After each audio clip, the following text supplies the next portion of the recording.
Hi, everybody. This is Gino Vanelli. You're listening to Rainbow Country with Mark Tara.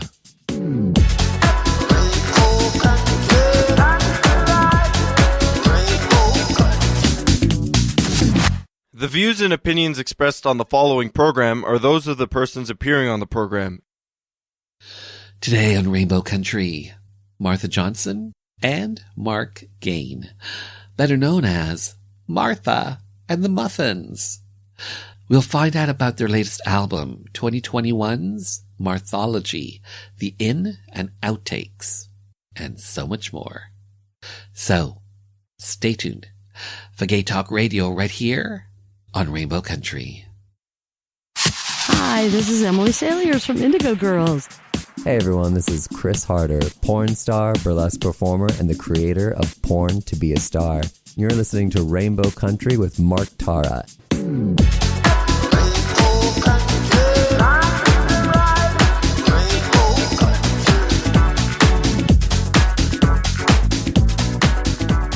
Well, hello and welcome to a brand new journey through Rainbow Country. As I like to call it, a little gay radio show working to give voice to the LGBT community and beyond. And as always, I am your tour guide through Rainbow Country. I'm producer and host, Mark Tara. By the way, Rainbow Country originates from CIUT FM in Toronto, and now proudly in syndication on 11 outlets across Canada. So whether you're listening in the Yukon, British Columbia, the Prairies, the East Coast of Canada in the Maritimes, Ontario, even down to Buffalo, New York, and online. Well, thanks to you tuning in, streaming, downloading, but ultimately listening. Together, we continue to build Rainbow Country into a nationally syndicated gay radio show, a #1 LGBT podcast on Podomatic.com's Gay and Lesbian chart, as well as being recognized as Canada's #2 LGBT podcast on Feedspot.com. So today, Martha and the Muffins. We'll find out about their latest album, 2021's Marthology, the In and Outtakes, 12 rare singles, B-sides, and unreleased tracks. We'll also find out what inspired their global hit, Echo Beach. Plus in hour 2, music from LGBT recording artists, independent artists, voices that we've come to know and love in classic disco, classic 80s, classic house. And on this episode, I'll be featuring all gay male musical sets. So when I return, Martha Johnson and Mark Gane.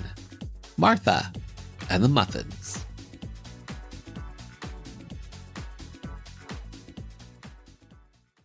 Bill 7, to ban discrimination in employment, government services, and housing, based on a person's sexual orientation, was up for a vote at Queen's Park. Most NDP and Liberal MPPs supported the bill, but without some progressive Conservative legislators' backing, a divisive split could rack the province. 4 PCs decided to break party ranks to vote with their conscience and support Bill 7. Cabinet Minister and MPP Dennis Timbrell did it to show solidarity for his beloved brother, the well-known drag queen Rusty Ryan. And for me, a gay politician who was not yet out, I had to take a stand. We were known as the Gang of Four.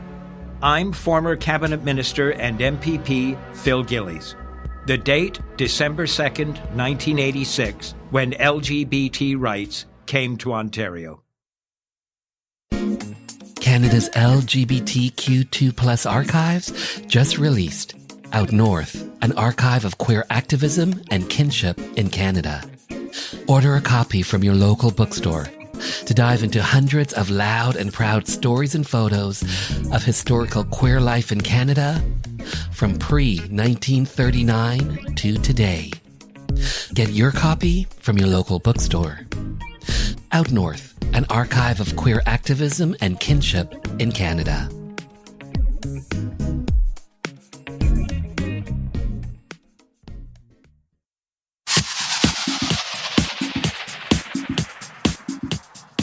Hi, everyone. This is Mark Tewksbury, Olympic champion, leader, humanitarian.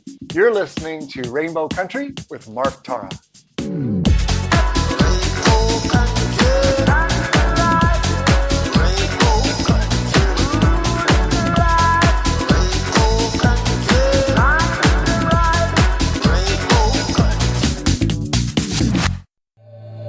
Martha Johnson, Mark Gane, hi. How are you both?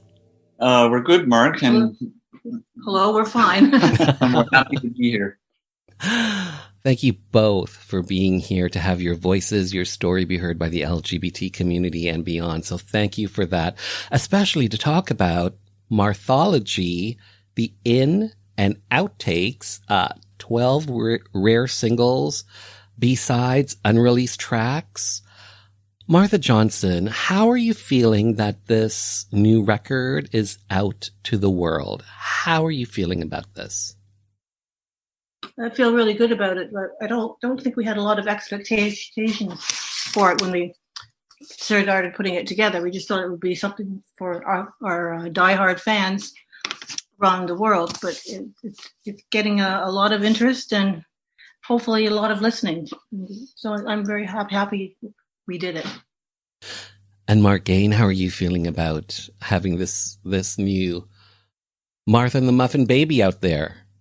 Well, it started out, our manager, Graham Stairs, had been asking us for years to put sort of what he called an odds and sods album out. And over the years, we would look at, or we'd listen to some of the things that we never released or half-finished songs or various demos and things. And we go, hey, that's pretty good. Maybe we should put that out because, as Martha says, our super fans want to hear anything and everything we do. And so putting this out kind of allowed us to reacquaint ourselves with some of the cuts that we had left behind. And I think it actually holds together as an album, even though the songs are very diverse because we're diverse songwriters and they cover a lot of, I think it covers about 35 years of stuff. And we were very careful to work on the song order. We wanted it to flow. And I think we accomplished that. Yeah, somebody said it's entertaining. So, Mark, do you consider this a compilation or is this essentially a new record? Because I'm sure a lot of listeners haven't heard a lot of these songs. Yeah, well, it'll be a new record for those people that haven't heard any of it. And some of it was limited release stuff. But yeah, in that sense, it is a new record for a lot of people, even though all the songs are quite, in some cases they're decades old. And they were recorded at different times, different places. Martha, how long did it take you guys to put this record together? Oh, I think it was about 6 weeks. If you don't that's count pretty quick. If you don't count the recording, but that's because of the help from our manager, Graham Stairs, and Linus, the distributor.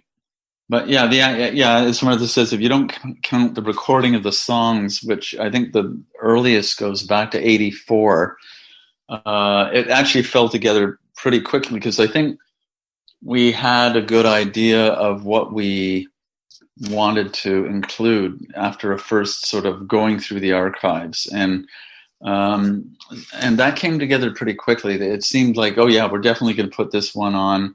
No, not that one, so it came together fast, I think, relatively. So this is your 9th album, the first one, I believe, in 11 years. What inspired the two of you to put out this new record now? It's kind of acting like a stepping stone to a brand new record we hope will come out in 2022. Because Martha's actually been working on new stuff for quite a few years. And, she'll keep showing me things that she's working on and go, oh, that's really cool. Maybe I should I should put some guitar on it or something. And there's going to come a point where she's got all these songs that are almost finished, and then I've got to come in and put something just to finish them off. So the Morphology album we thought would be a good way to reintroduce people to the band, because we haven't been active for, as you say, 11 years, and kind of get people to remember, hey, yeah, we're still here, we're still alive, and we're actually going to put out a new album in 2022. Mm-hmm. And Martha, you released a children's record? Yeah, that was back in '95. So this new music you've been creating, is it along the same line, or is it essentially new pop songs? No, it's new adult alternative kind of music. Okay. You know, it's got a pop element to it, as all our music usually does. And Mark's working on other stuff, and I'm working on other stuff as well. So we're pretty busy. Outside of Martha and the Muffins. Yeah. Yeah. We do. We've been collaborating with a lot of younger, primarily female singers on various co-songwriting projects. And one thing we've got in the works is under the name Dazzle Field, and it's basically breakup songs. And we've got 3 of them done. When that comes out, I don't know, because I think we'd like to get about 5 to 8 songs so that we can put a EP or album out, and they're all heartbreak songs. So we're finding that younger writers get heartbroken more often. Those has a deeper cut, I think. Or yeah, possibly. And so it's a rich world for writing songs too. And then we have another entity called Chemical Dreams, where we can put anything out. And I wrote a song about David Bowie after he died, because I was quite moved by his departure. And another song that we did with John Orpheus. And it was very different again. So it's fun, right, to collaborating with other people, get a whole new influence. So Martha, talk to me about one particular track. Don't Monkey with My Love. A great little funky track. I love it. Oh, that's good. When did you originally do this track? Well, that's one of the oldest, isn't it? Let me look. I've got the liner notes here, Mark. Hold on. Okay. Okay. According to the liner notes, which we did in fact write, but unfinished demo intended more as a song to be covered by another artist. Performed and recorded by Mark and Martha at the Web, Toronto/Bath, 1986 to 89. So this was a song that we started. For a while we lived in Bath, England, and we had our little home studio in our bedroom, and we were doing a lot of recording for an album called Modern Lullaby, which came out, I think, in 92. But in the meantime, we were doing all this stuff. And Don't Monkey with My Love was a song that as the liner notes attest, that we thought we would get somebody else to cover. But, I think Martha sang it so well, and it's got a pretty simple arrangement because it's basically a half-finished song. So, you've got a basic rhythm track, you got the little funky guitars that I played, and then Martha's great vocal. And I like playing with the words too. Yeah, there's a lot of fun with that. Taking the words like, don't monkey with my love, see no evil, hear no evil, speak no evil to me. And I love getting a title first, and then I write the lyrics after I get the title. Wow. It's a great little track. I'm glad you like it. Well, I think somebody described it as a dance hit waiting to happen. So, if anybody's listening who's a cool artist and wants to do a cover version of it, please feel free. Yeah. So Martha and the Muffins, M+M, 2 great names, 1 great band. Mark, how did this name, Martha and the Muffins, what's the story behind this name? The original name came because in the summer of 77, when the band was getting together and we were working on our first songs, the other thing that was happening, we were quibbling over what name to give the band. And so people would bring in various names and nobody could agree on anything. And then our first show happened at the Halloween party at the Ontario College of Art in Toronto. And the poster had to be made, And one of the members of the band that passed through never actually stayed as a permanent member, but he suggested the Muffins, as it was the antithesis of all the punk names that were kind of in fashion at the time. And somebody said, well, let's put Martha in front of it. So we thought, okay, we're going to put this on the poster. It'll be the one gig, then we'll find a cool name like Talking Heads or Voice of the Beehive or something like that, or the. And it never happened. The name stuck, and it turned out that people liked it.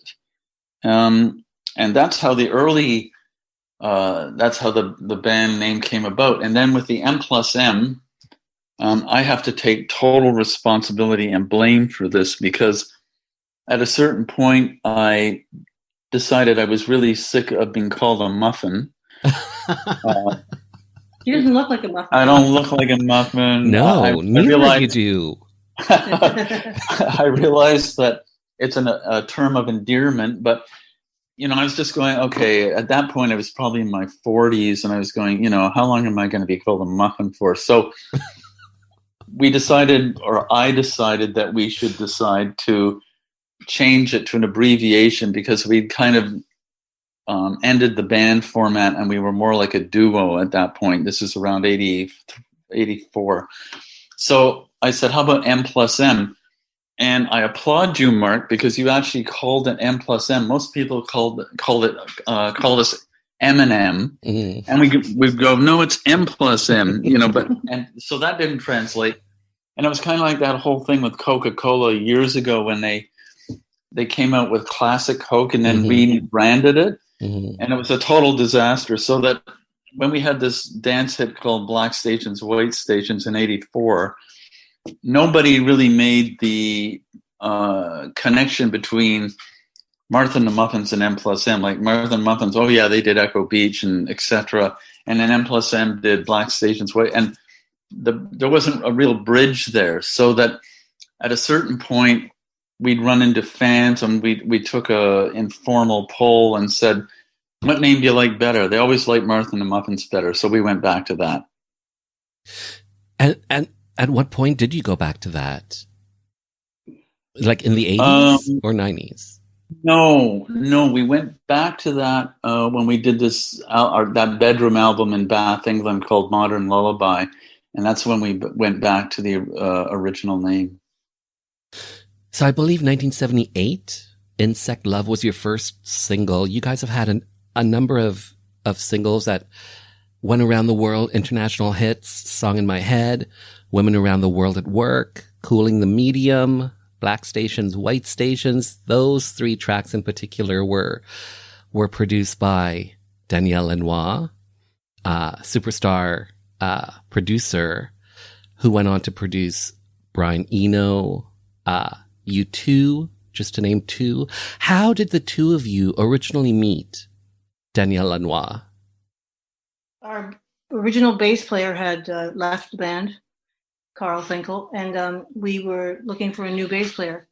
And Jocelyn Lanois, his sister, his sister, came and auditioned for us, and we liked her playing, and she was part of the band. And she mentioned that she had brothers who had a studio in Hamilton by the name of Grant Avenue Studios.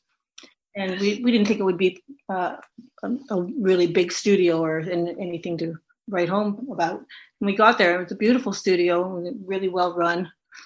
And we had a lot of fun creating with Dan, because he was a very open-minded kind of producer. So that's how we first met him. But basically, Jocelyn, when we first met her, she said, well, I have two brothers who have a studio in Hamilton. We went, okay, yeah, and as Martha says, we went and checked it out, and we got on so well with Dan that we ended up doing 3 albums with him. And that's before he was famous at all. I mean, at least certainly the first album we worked on with him, which was our third, called This Is the Ice Age, and that's the album that Women Around the World at Work came out on. In fact, Virgin, who we were signed to in England, wanted us to not use Dan and get somebody who was well known as a producer. So things turned around. They basically Virgin said, Cut your budget. Yeah, they cut our budget because they said if you want to use this guy nobody's ever heard of, you're going to have to take £10,000 less on your budget. And we went, fine, if that means you'll leave us alone to work with this guy, that's great, and we consider that album to be still, I think, one of our favorites. It was a real switch stylistically, and growth as songwriters. Yeah, growth as songwriters, and it marked a very great working relationship with Dan for the next 2 albums after that. So that's how you met Danielle and Wah. So, Martha, how did you meet Mark originally? It was through a common friend, David Miller, who was at Ontario College of Art as well. And I had been in a couple of bands. Well, one band called Oh Those Pants with David, and I had an ace tone organ, and I could sing somewhat, and he just got us together, and that's when I met Mark the first time we had a rehearsal. And you guys have been together ever since. Yeah, well, we weren't together romantically at the beginning. That came back in 1981. Yeah, it took a few years. And on that note, we will return after this Rainbow Country update.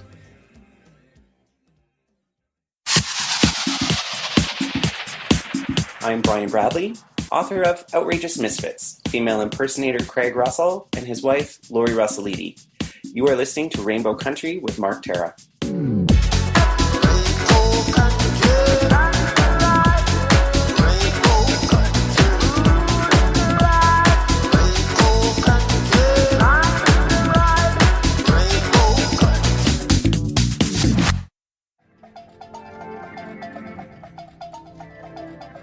So, it's a brand new year. Happy 2022.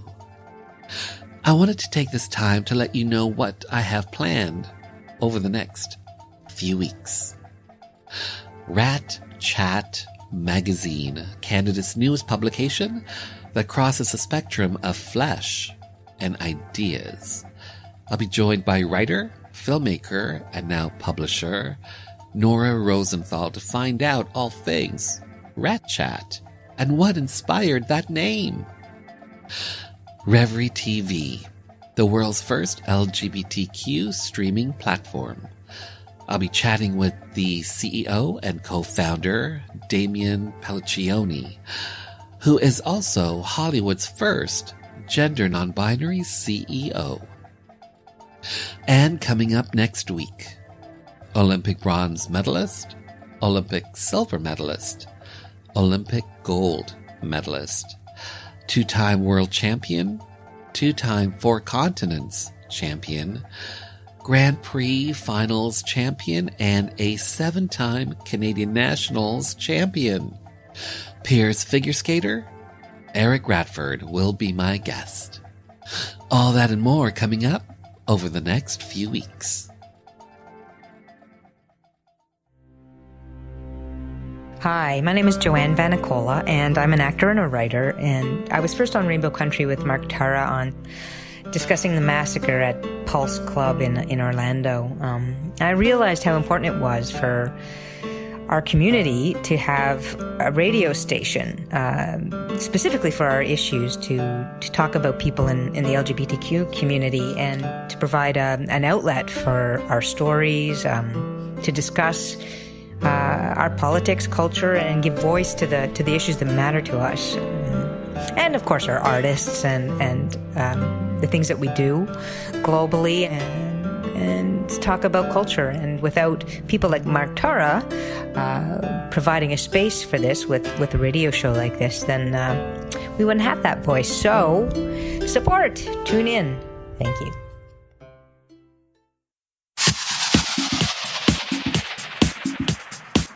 Hi, I'm Keegan Hurst, former professional rugby player, coach, raving homosexual, and you're listening to Rainbow Country with Mark Tara.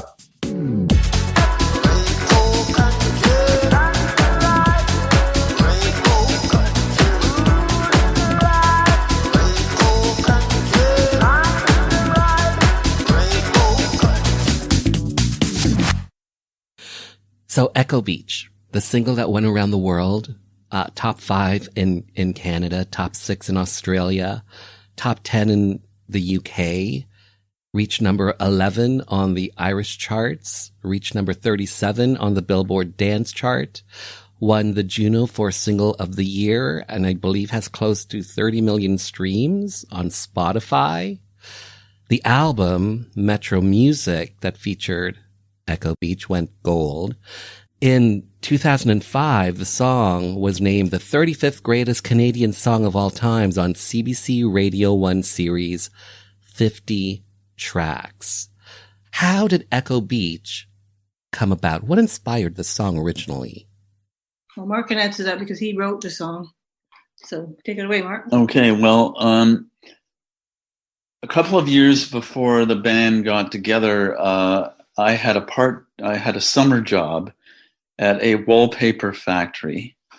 And as the summer job person, my job was to separate the bad wallpaper from the good. And what I mean by that is that the factory had these huge presses that printed the design on the wallpaper. And it seemed like quite frequently something would go wrong and they'd grind it to a halt. They'd take this giant roll off and roll it over to me. And then I would have to hand wind the whole thing off and separate the stuff that hadn't been damaged from the stuff that was damaged. So as you can imagine, this wasn't exactly rocket science. So your mind was free to wander where it did. And the germ of the idea was that I'd rather be somewhere else than here. And so when I was writing this song, I couldn't very well say my job is very boring. I'm a wallpaper inspection clerk. Doesn't roll off the tongue. Yeah, it wasn't really. I wouldn't have wanted to sing it that way either. Yeah, I mean, Martha probably would have refused to sing that anyway, but so I had to find something more universal, and I thought, well, an office clerk, that's a hard job, to be in all the time, or I imagined that was the case. And the second verse came from a night that a friend of mine who owned a motorcycle and I rode down to Sunnyside Beach on Lake Ontario. And I think we'd smoked a bit of weed and we were looking out there, and looking back at the city seemed like a surrealistic sight. So basically those two ideas came together in the song. And you were also trying to write a song that Brian Ferry would sing. That's right. Lyrically. Yeah, at the time, Martha and I and some other people in the band were huge Roxy Music fans. And when it came to the lyrics, I thought I was very influenced by Brian Ferry. And I thought, well, how would he do this? And you can imagine, I think you can actually imagine Brian Ferry singing the lyrics to Echo Beach, because I know it's out of fashion and a trifle uncool, but I can't help it. I'm a romantic fool. Like it's so like Noel Coward, and from there to Brian Ferry, like it's more like a 1940s or 30s tongue-in-cheek song, lyrically about being on holiday. Mm-hmm. Did you guys ever reach out to Brian Ferry when the song was a hit? Well, they asked us, the Roxy Music asked us to open for them in the UK and Europe. And we did do that. We were on tour with them. We did London, Wembley, and we did a show in Glasgow. And then Brian Ferry came down with kidney stones. Yeah, kidney stones, and they had to cancel the rest of the tour. Yeah, they canceled the rest of the tour. But we did play with them, as Martha says, at Wembley Arena in London and the Glasgow Apollo. And the band was very friendly, except for Brian Ferry, like before he got sick. Maybe he wasn't feeling well. But he never came back to say hello. But, we had good talks with Phil Manzanera and Andy McKay and their manager and stuff. And, it was quite something to open for them. And just as an aside, the Glasgow Apollo was notorious for its super high stage. It was like 20 feet high. Nobody could explain why it was so high, but they had warned us because, we were opening for Roxy. So all of our stuff was at the front of the stage. They said, whatever you do, do not go near the edge of the stage, because I believe there was somebody who fell off and broke their leg or something. So who knows why they designed it that way, but it was crazy high. So, Mark, when you were originally writing Echo Beach, at the time, was there an Echo Beach somewhere? Well, that question has been asked many, many times, and it's a natural question because people, when the song came out and did well, people from all over the world would, at the time, write fan letters or comments going, "Oh, I know the one you're talking about. You're talking about the one in Australia, or you're talking about the one here or there."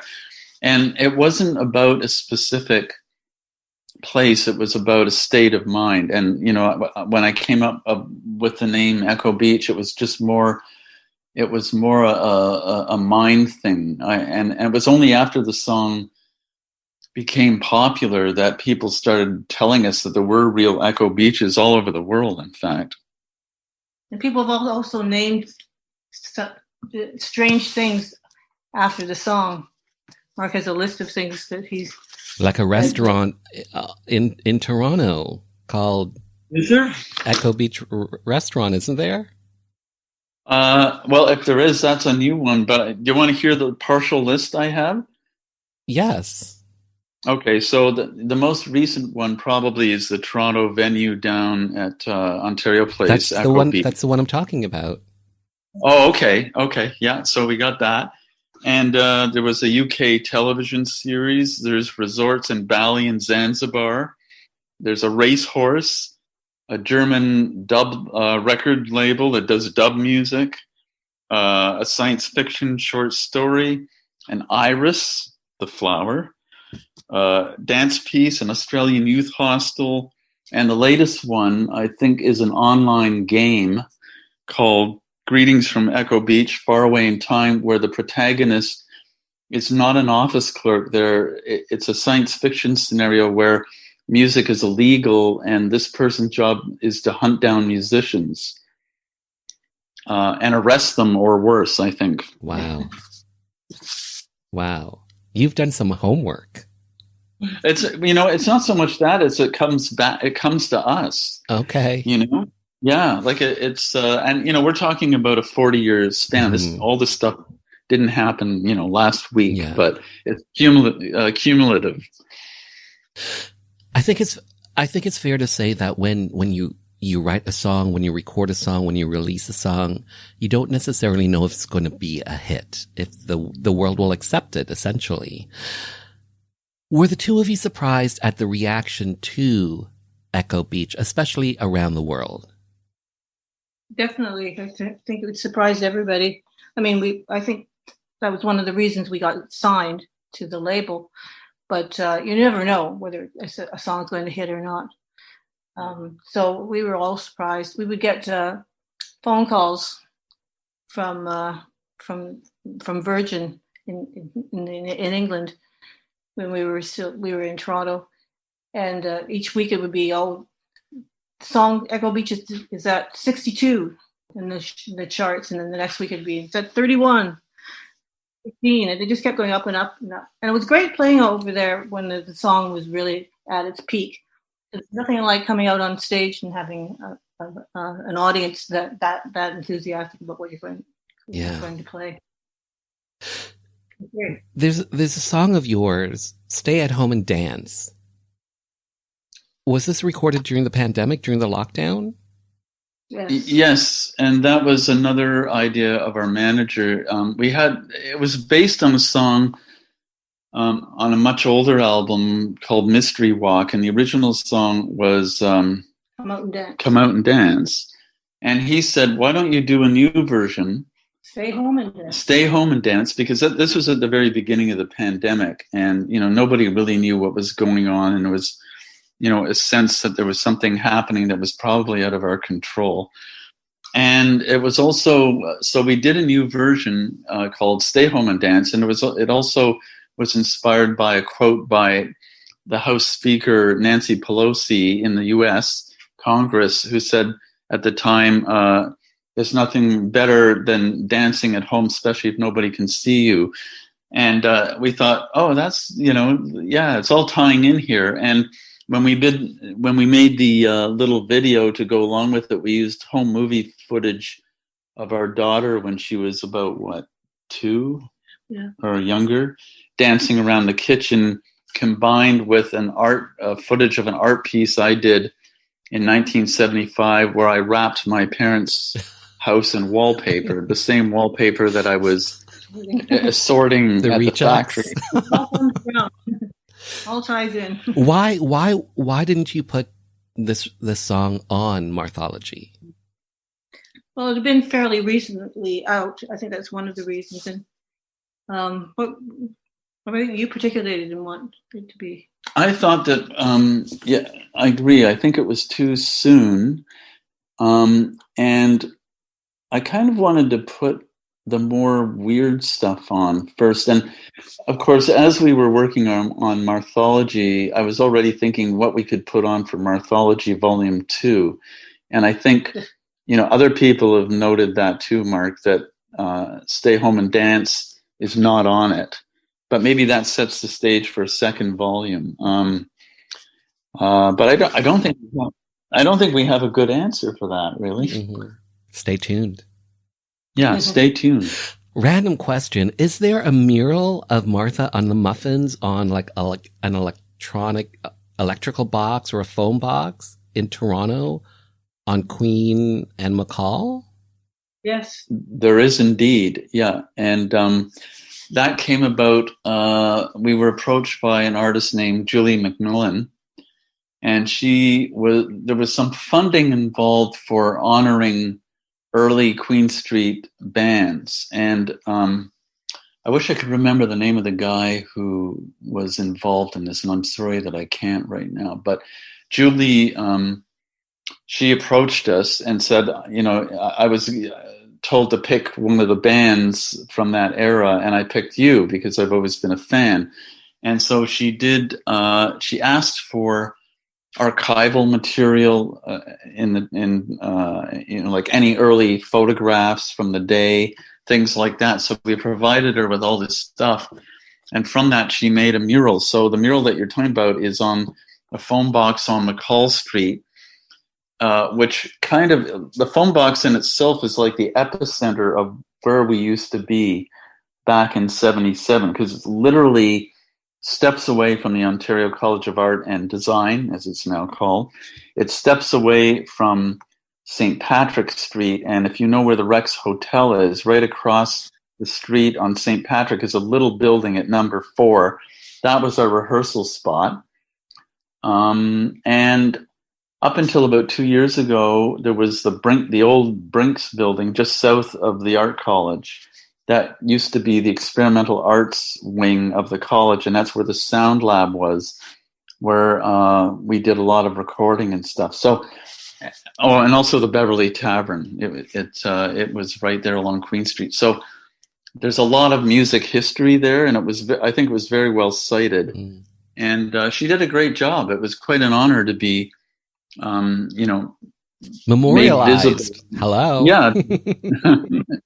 And in that spot. Yes. Love it. I have to say, I am multiracial.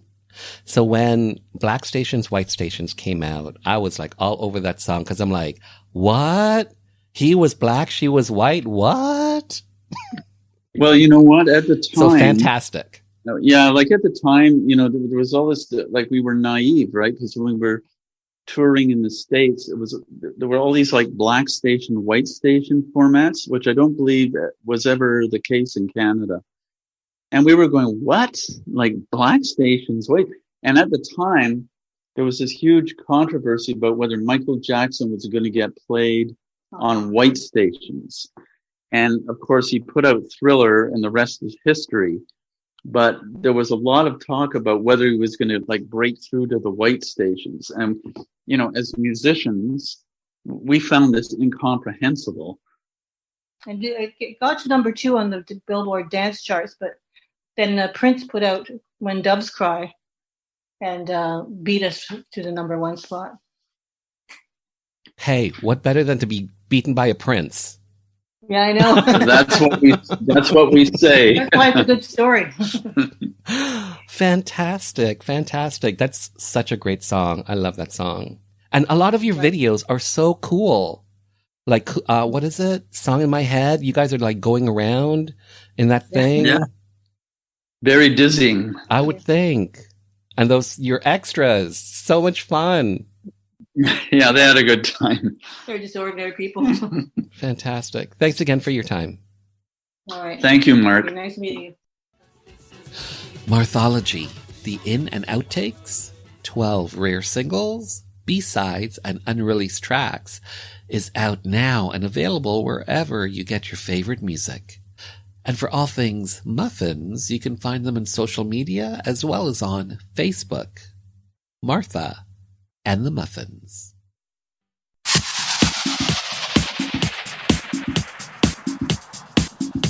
Hi, this is Police Constable Danielle Botno, also known as LGBT Cop, and you're listening to Rainbow Country with Mark Tara.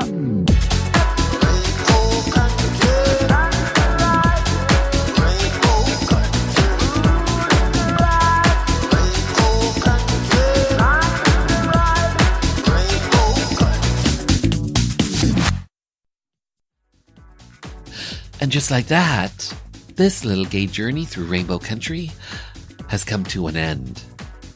For the full 2-hour episode, just head over to marktara.com where everything is connected and hit the archives banner. To keep up to date with the show, follow me on socials at Mark Tara Music. The podcast is available on all major platforms, including audible.com. And finally, I want to take this time to thank you for taking your time to be with me. Remember, stay well and stay safe.